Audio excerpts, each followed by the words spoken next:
Now, NDE Radio, a weekly exploration of near-death experiences and similar encounters with the other side.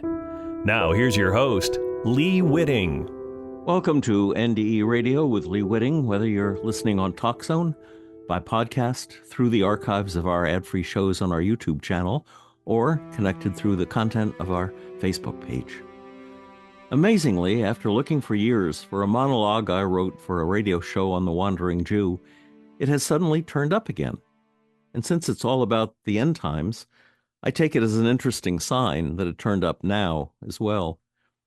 The story is based on a legend that some 2,000 years ago, Jesus condemned a man to live until the second coming.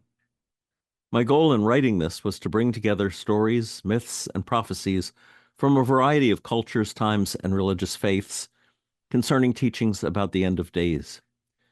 Now there are literally dozens of various reports and tales of 2,000-year-old people, but the one I chose to follow is best summed up this way in the Wandering Jew entry on Wikipedia. Around the year 1228, an Armenian archbishop, then visiting England, was asked by the monks of St. Albans Abbey about the celebrated Joseph of Arimathea, who had spoken to Jesus and was reported to still be alive. The archbishop answered that he had himself seen such a man in Armenia, and that his name was Cartophilus, a Jewish shoemaker, who, when Jesus stopped for a second to rest while carrying his cross, hit him and told him to, "Go on quicker, Jesus, go on quicker. Why dost thou loiter?" To which Jesus, with a stern countenance, is said to have replied, "I shall stand and rest, but thou shalt go on till the last day." The Armenian bishop also reported that Cartophilus had since converted to Christianity. That from an archbishop in 1228, but my telling of the tale begins on death row. I'm making this tape in my cell on death row. If you can still hear this, then it's not too late. But we may be down to months, even days. If my story seems to ramble, believe me, there's a reason. There's a lot to cover if I'm going to convince you that I'm telling the truth. You see, if I tried to tell you straight out what's going to happen, you wouldn't believe me. No sensible person would. Anyway, I'm a storyteller. No good storyteller gives away the end. And this will be my last story, so please hear this and bear with me. Make your decision when you've heard me out. I'm going to tell you some stories about the end of the world. The stories aren't new, but they're prophetic. Look at them again if you want to understand. Our past is poisoned with mistakes, and the old ways don't work. Only comprehending what we've done will save us from the past. Prophetic stories get nearer with each telling. Maybe they are close enough now to ring true. Believe me, these stories should seem familiar. They were composed by us all. They already live in our mind's eye, even this one that was written in Sanskrit. There was once a sage who became a hermit and decided to study magic. Eventually, he learned how to enter another man's mind, and he took up living there. He felt the feelings of this other man's body, and soon came to enjoy the other man's wife as if it were his own. Then a great flood came and swept everything away, but he clung to a rock and was saved. After that, he forgot about his old body and thought that he had always lived in the body he'd inhabited. Then a great fire came and destroyed everything again, but he managed to survive. One day an old sage came to visit him and said, "What are you doing here in another man's body?" The first sage was stunned to remember that he'd come from somewhere else. He went to search for his own body and the body of the man he'd inhabited, but they were nowhere to be found. The visiting sage asked him, "What are you searching for? Those bodies were destroyed long ago in a flood and a fire. You are here now." The sage thanked his visitor and loved him for forcing him to understand, for although the message was bitter, the sage could now see the truth. Your rational mind tells you the story sounds strange, and yet we can relate to that feeling that there's something we've forgotten about ourselves. It's a longing we recognize, say, for example, in these lines from The Merchant of Venice. In sooth, I know not why I am so sad. It wearies me. You say it wearies you, but how I caught it, found it, or came by it, what stuff 'tis made of, whereof it is born, I am to learn. And such a want-wit sadness makes of me, that I have much ado to know myself. My life is a history of trouble, and it always goes from bad to worse when I change jobs. The last time it happened was when I took up teaching. I taught environmental science at Columbia University in New York. It's the reason I'm sitting on death row today. I had a studio apartment on the Upper West Side, 106th Street and Amsterdam Avenue, and walked to class past doorways full of sleeping homeless. I chose not to notice. My thoughts lived in the Brazilian rainforest, full of deep, variegated greens and vine trailers thick enough to climb. My memories of the forest floor masked the smell of subway urine, and parrots feathered out in iridescent reds and blues stole the show from New York pigeon drab. I'd stand in front of the class and teach the kids my fantasies. The rainforests of this world hold a secret treasure. They are the sacred heart which Mother Earth holds out to us. Look through this green skin to her most tender source of love and generation. Here lies Earth's passion and our hope.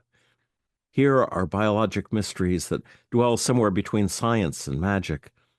From here we get oxygen and profusions of plant life, animals and insects with answers to almost every important question we care to ask about our needs in this world. Do we want to know the cures for cancer and heart disease, the electrochemical processes necessary to regenerate bone and nerve, the photochemical mechanics to harness clean solar power? All we need is curiosity and the time to learn to ask the right questions. But time, of course, ran out. Thousands of species of birds and plants, insects and animals, gone forever. The chainsaws muffled the scream of falling trees, of dying capuchin monkeys, of herbs and flowers ground to extinction under the tread of bulldozers and backhoes. And then there's the oceans and the air. I had this photo from NASA, a vision of the Earth from space. Look at it. Earth is a luminous, liquid blue pearl, the crown jewel of the solar system. The Earth is 4/5 water, and those oceans are her lungs.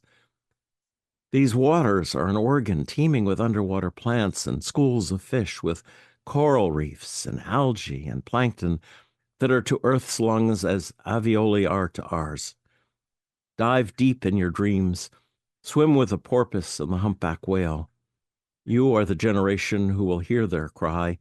You are the ones who will finally understand that to save them means to save us all. But we use the oceans for our sewer, chemical soup, nuclear waste, PCBs, you name it. Saturated with mercury and dioxin, the fish that remained became poisonous to us, corroding our immune systems. When the death of the plankton reached critical mass, the great heaving lungs of our planet will choke and die on the corruption. Even 20 years ago, the handwriting was on the wall, the floor, the ceiling.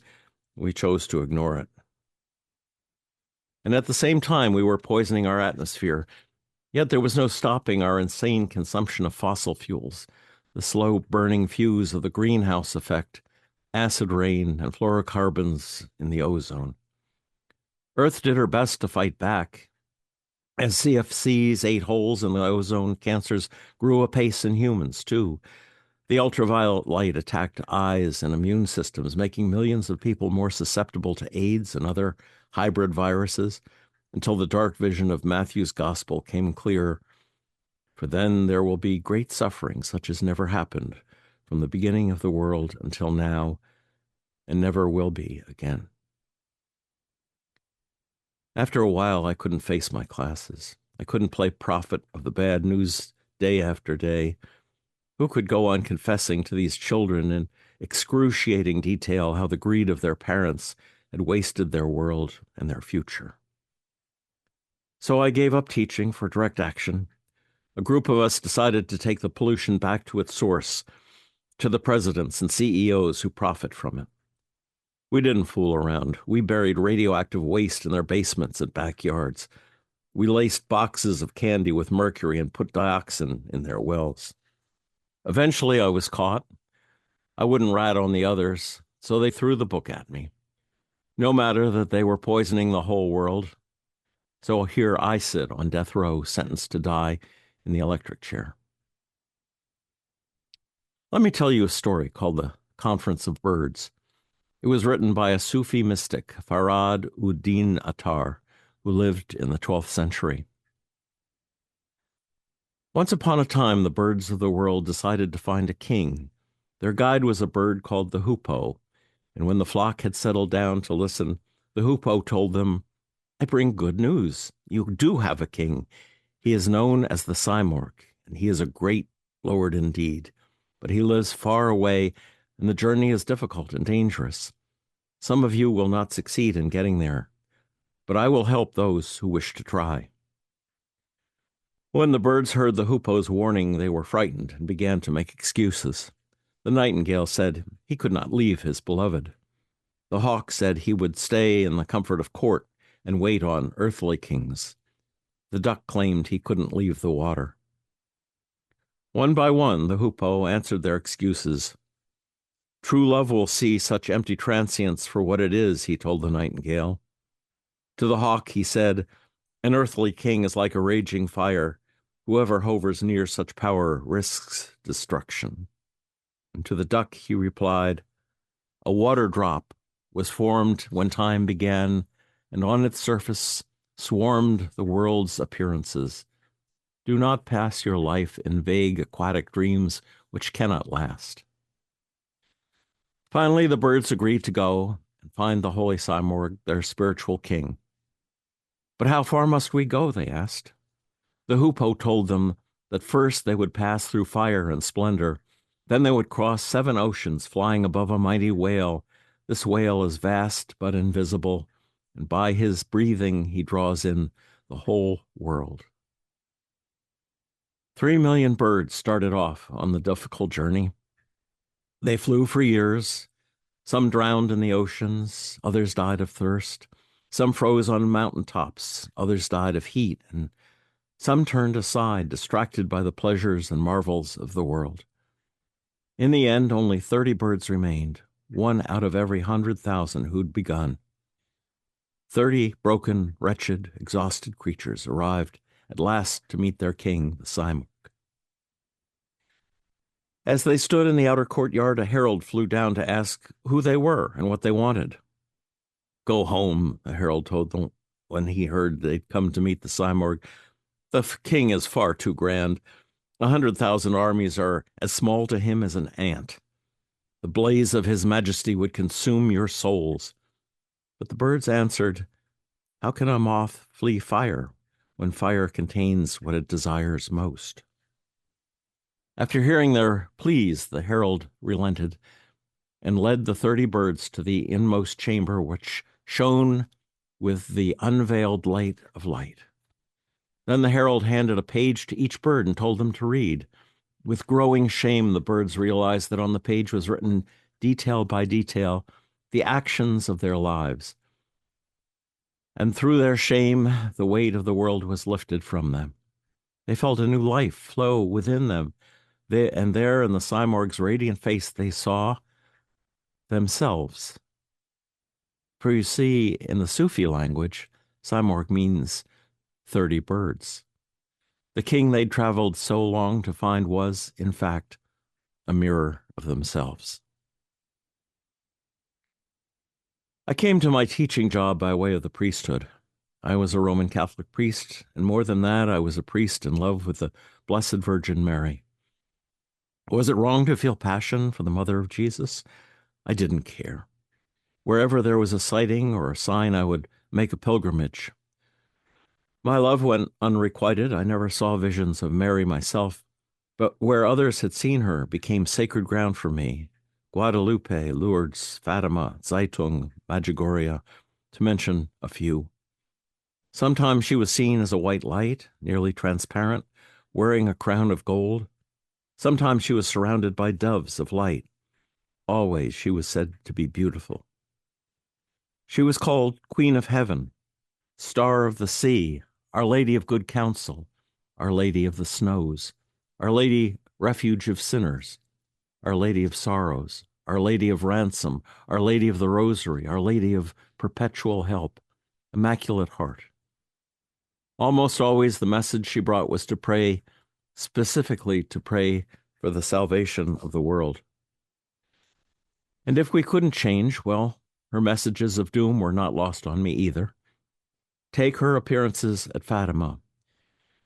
In 1916 in Portugal, there lived 3 children, Lucia, Francisco, and Jacinta.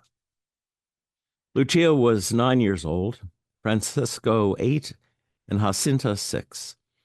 One spring day, they were tending sheep in a field near the town of Fatima when a radiant snow-white angel appeared before them and asked the children to pray with him.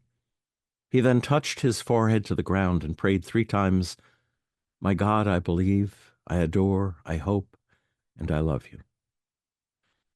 Each of the children experienced the angel differently. Francisco could see the angel but not hear him. Jacinta could see and hear the angel, but only Lucia could see, hear, and answer the angel. Nevertheless, Francisco followed the 2 girls' example, and all of them prayed as they were told. Then the angel disappeared. The children remained prostrate for a long time, hardly conscious of their own existence. Over the next few months, the angel appeared to the children 2 more times, once in the summer and once in the fall. The following spring, on May 13th, 1917, the children were again tending the sheep when the sky was lit by 2 flashes of light, and a lady of transcendent beauty appeared as if floating just above a small, sturdy oak tree. She told the children not to be afraid, that she'd come from heaven. She asked the children if they would offer themselves to the service of God to help convert the people of the world to spirituality. Lucia, the one who could talk to angels, told her, "Yes, we are willing." "Then you will have much to suffer, but the grace of God will be your comfort," the lady told them. As she spoke, a ray of light streamed from her hands. They described it as lighting the inmost depths of their being.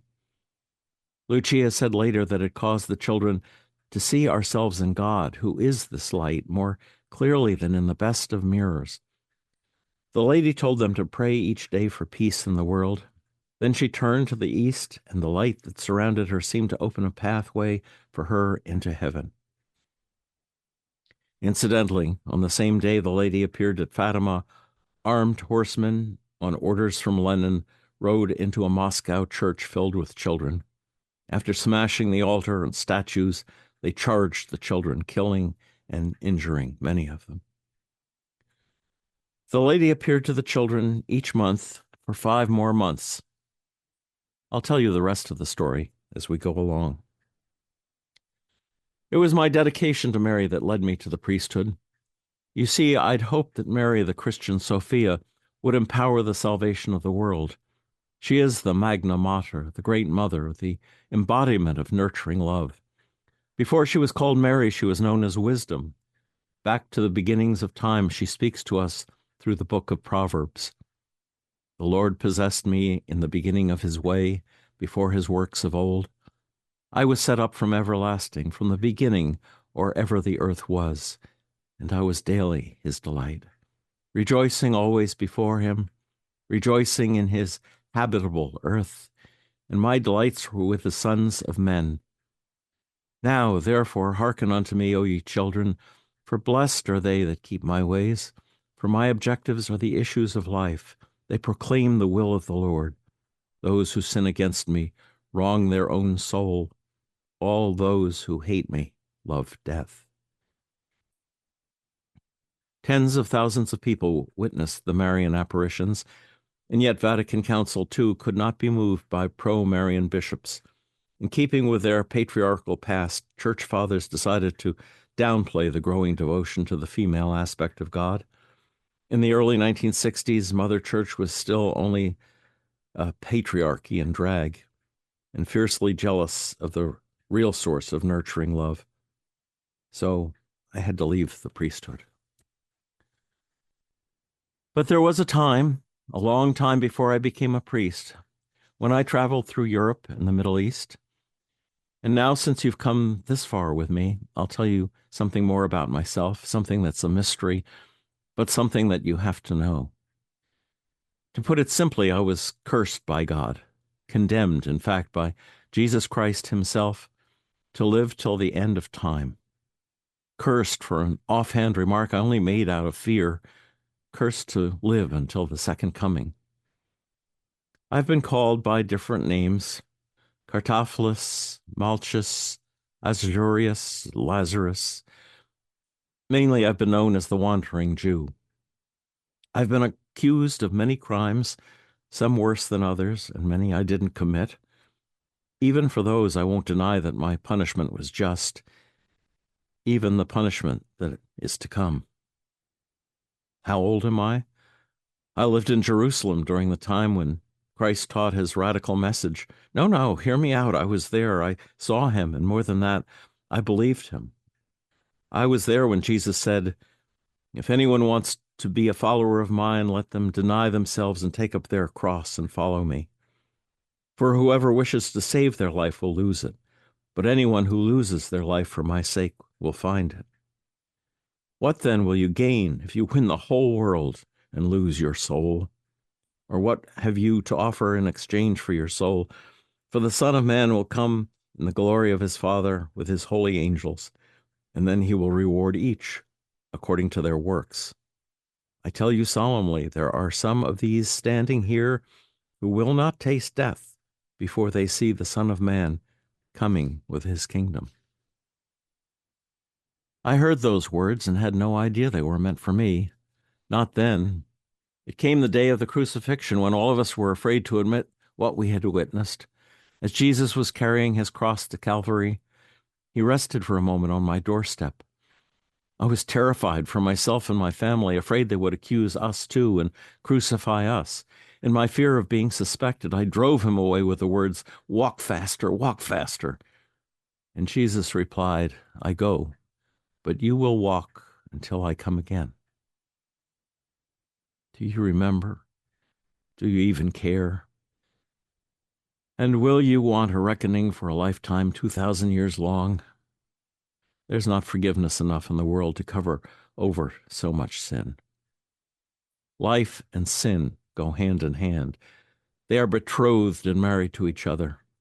To live is to want is to take is to destroy. My soul is poisoned with time. As he stumbled under the weight of his cross, I knew right away what I'd done and the punishment I'd receive.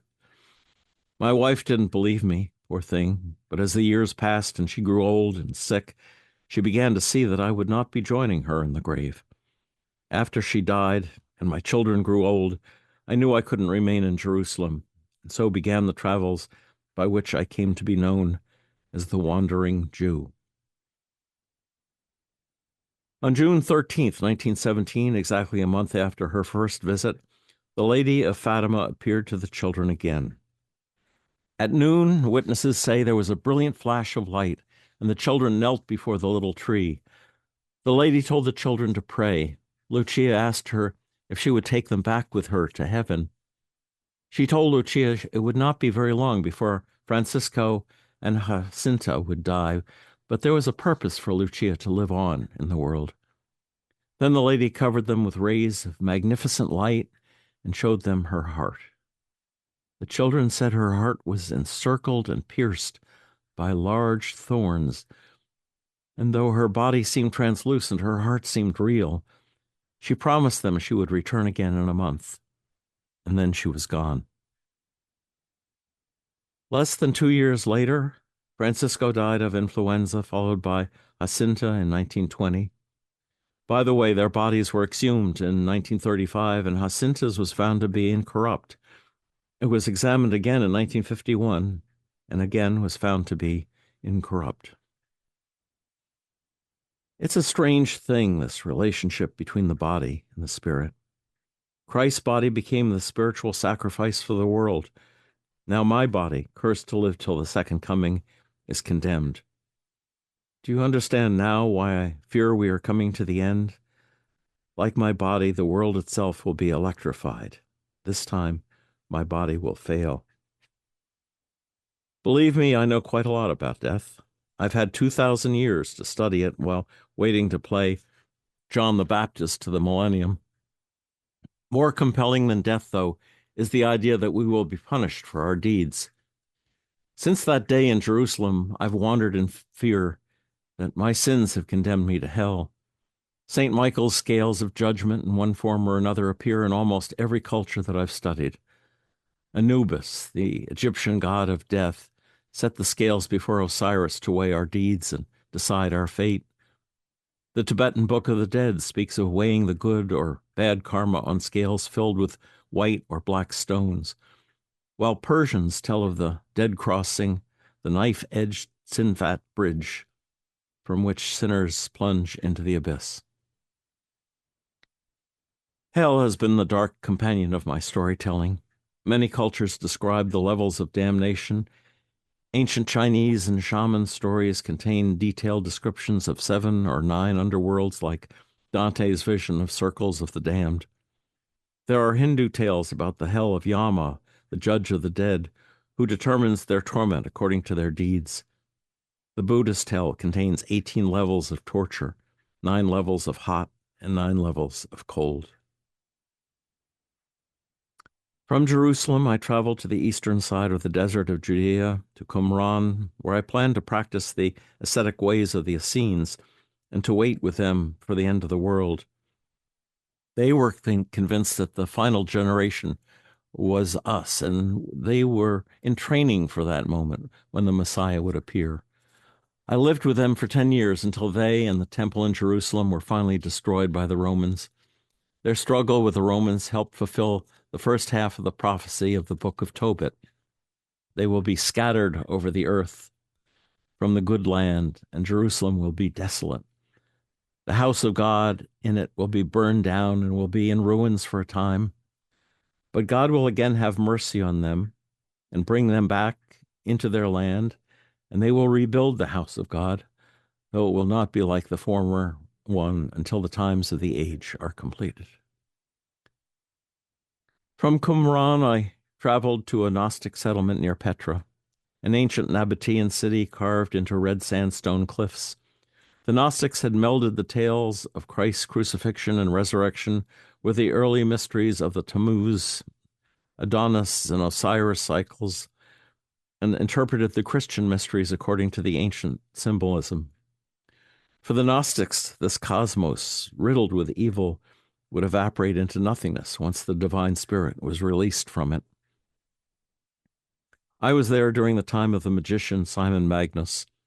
He taught there were 2 shoots without beginning or end, springing from one root, which is the power invisible, the inapprehensible silence. Of these shoots, one is manifested from above, which is the great power.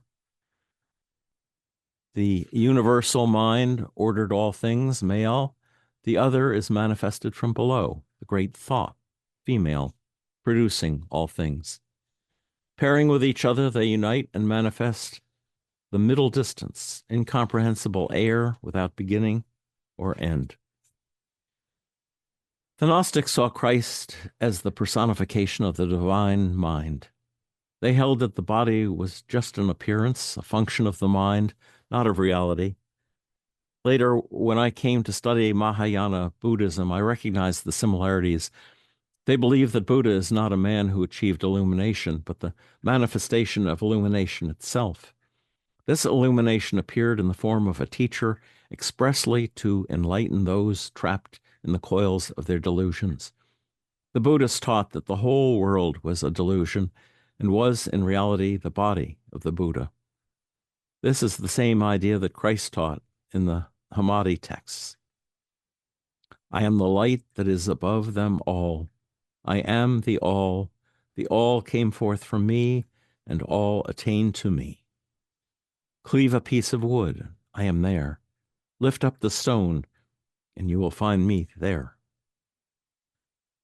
The Gnostic Gospels made other references to the difference between appearance and reality. These come from the Gospel according to Thomas.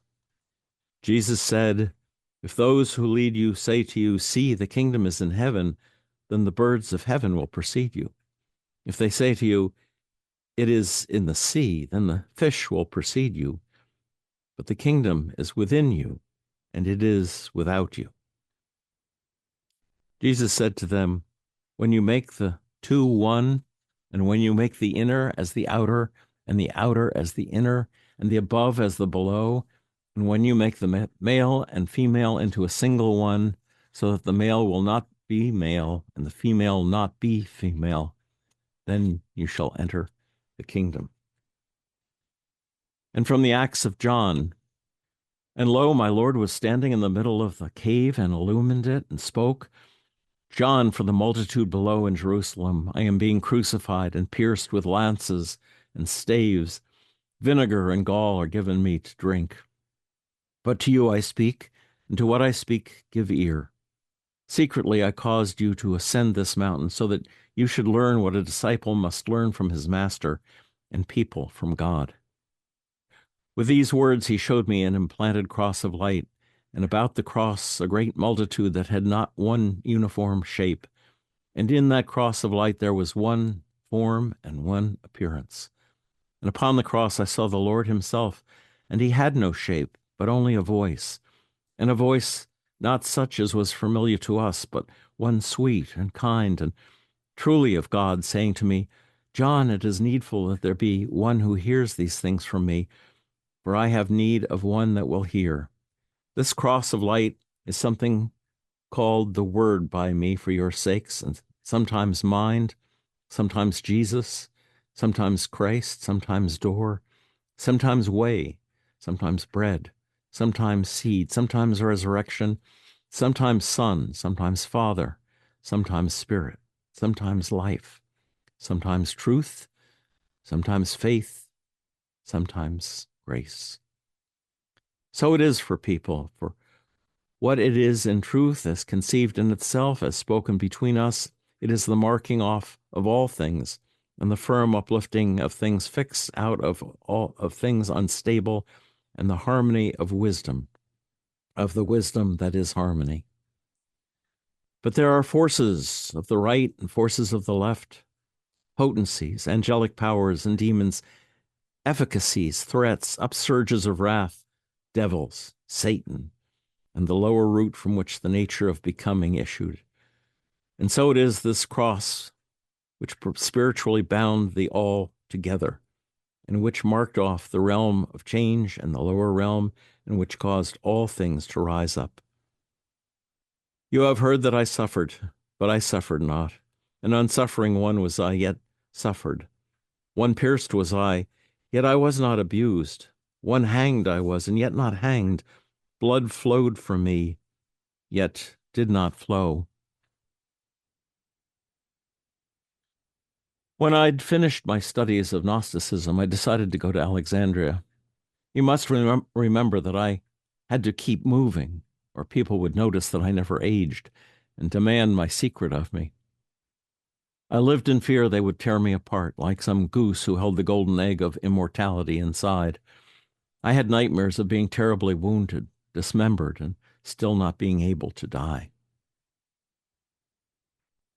On July 13th, 1917, 5,000 people gathered in the field near Fatima to watch for signs of the apparition.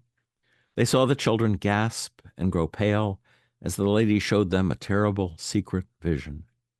She then told the children, "In order to save souls, God wishes to establish in the world devotion to my Immaculate Heart." She told them that if this did not happen, that a second world war would occur during the reign of Pius. She said, too, that Russia should be consecrated to her heart, that much would be suffered, but in the end, her Immaculate Heart would triumph, Russia would be converted, and there would be a certain period of peace. Later, Lucia wrote the secret part of the vision in a letter which Vatican officials said they would release to the public in 1960. I suspect that that's because it confirmed the shooting, or perhaps the medieval prophecy of St. Malachy, that this is the age when the papacy will end. My journey to Egypt was overland along a well-traveled trade route and not difficult or dangerous. Alexandria quickly proved to be the center of scholarship I'd heard. The contents of the temple library and the museum library were incredible, a collection of nearly 500,000 different scrolls. Many had been brought from Pergamum by Mark Antony as a gift to Cleopatra nearly 100 years before. A great university had grown around the museum, and scholars there from all over the world. I soon realized that even with time on my side, my limited capacity to translate and make sense of this wealth of information was hopelessly overwhelmed. For a long time, I floundered around, hitting on relevant writings only by chance. Then I came to read the Timaeus and Plato's description of the sinking of Atlantis. In it, an Egyptian priest tells the Athenian Solon, "There have been and will be again many destructions of mankind arising out of many causes. The greatest have been brought about by the agencies of fire and water, and other lesser ones by innumerable other causes. There is a story which even you have preserved, that once upon a time Phaeton, the son of Helios, having yoked the steeds of his father's chariot because he was not able to drive them in the path of his father, burned up all that was upon the earth, and was himself destroyed by a thunderbolt. Now this has the form of a myth, but really signifies a declination of the bodies moving in the heavens around the earth, and a great conflagration of things upon the earth, which recurs after long intervals." The priest went on then to describe what I took to be Noah's flood and what it had done to Atlantis. My imagination was fired by this account of an end of the world, and since I had the library's ancient texts available to me, I decided to concentrate on looking for references to civilizations before the flood. This reduced considerably the amount of materials that were relevant to me. In fact, at first there was little that I could find on my own, but I managed to befriend a knowledgeable elder of the temple library, leading him on with details of Christ's life that he hadn't heard before. He, in turn, showed me documents and charts of such antiquity that ordinarily they would not be made available to any but the most advanced of scholars. I must admit that even the best minds of the times could learn little from some of those manuscripts, written, as some of them were, in lost languages. The most readily translatable of these texts were in Sanskrit, for there were a number of Sanskrit scholars in residence at the university. There were treatises on the nature of matter. Jyotish, now almost 6,000 years old, echoed today's scientific information on the Earth's place in the universe, the law of gravity, the kinetic nature of energy, and the theory of cosmic rays. It even dealt with the theory of atomic rays. Indian philosophers of the Vaisakya school had written about atomic theory, speculated about heat being the cause of molecular change, and calculated the period of time taken by an atom to traverse its own space. Moreover, I discovered tablets indicating that Sumerians were somehow familiar with stars and planets, which, although I didn't realize it at the time, cannot be seen without a telescope. Even more interesting in retrospect were some of the mysterious items housed in the museum. It was not until modern times that I realized I'd been looking at models of glider planes, dry cell batteries from Babylon and Nineveh, and a giant panel portraying light bulbs attached with braided cables to a generator. It was the way the workmen had been able to paint deep within Egyptian tombs, where torches would have consumed all the oxygen and coated the paintings with soot. How was the secret of electricity lost for so many centuries? Had it been salvaged from before the flood, only to be lost again? One thing was irrefutably clear. Solon's priest was correct. There had been scientifically advanced civilizations, and somehow their technology had contributed to their destruction. How advanced they were, I couldn't know, of course, until I witnessed the scientific discoveries of this century. Consider it took only 66 years to go from the Wright brothers' first flight to landing men on the moon.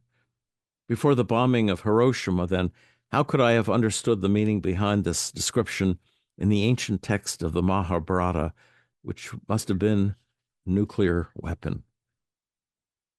It was a single projectile charged with all the power of the universe, an incandescent column of smoke and flames as bright as 10,000 suns, rose in all its splendor.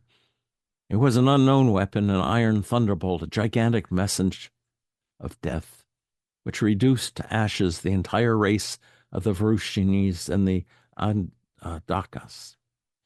The corpses were so burned as to be unrecognizable. Their hair and nails fell out. Pottery broke without apparent cause, and the birds turned white. After a few hours, all foodstuffs were infected. To escape from this fire, the soldiers threw themselves in streams to wash themselves and their equipment, a shaft fatal as the rod of death. It measured 3 cubes and 6 feet, endowed with the force of thousand-eyed Indra's thunder. It was destructive of all living creatures. Inauspicious winds began to blow. The sun seemed to turn around. The universe, scorched with heat, seemed to be a fever. Elephants and other creatures of the land, scorched by the energy of that weapon, ran in flight. The very waters being heated, the creatures living in that element began to burn. Hostile warriors fell down like trees, burnt down in a raging fire.